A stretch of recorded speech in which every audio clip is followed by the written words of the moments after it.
Well, I've done four, but really only three because one production kind of traveled to several places. So I think I did a Colin Graham production at least three times. And then I've done two other separate productions that were completely different from that. So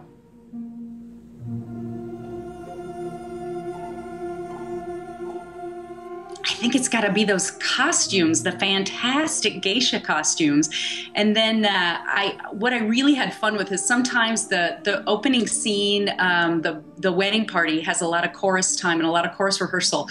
So I remember the very first time I did it, I had a fan and I learned how to toss the fan and catch it again because we spent so much time in rehearsal. I just sat there, and so I eventually incorporated it into the show.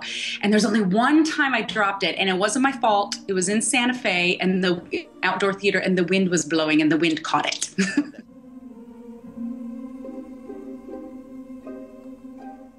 And no, it's not easy. I think it's such a fine line, you know, and sometimes you go too far one way and not far enough in the other. It's always a line you're trying to balance because it's Puccini and it is emotional. And I think if you play it too detached, it's not as effective for the audience. But then if you go too far emotionally, then you lose some of the vocalism, and then you lose the audience that way.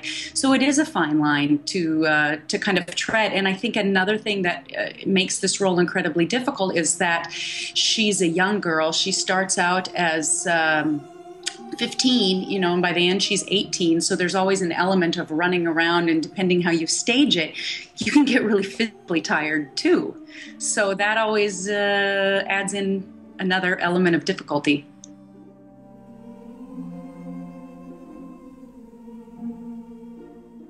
Well, I don't know that it was radically different or new, but I remember when I did the Butterfly in Santa Fe, it was with Lee Blakely, and he really wanted me to let go of this idea of being Japanese. He wanted it to be really just kind of more of me, and that was kind of a hard concept to get my mind around. So not radically different, but I guess it felt that way at the time.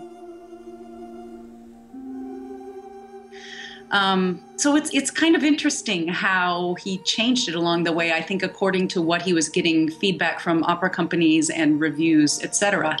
And as much as we don't like to think that those things influence us, they certainly do.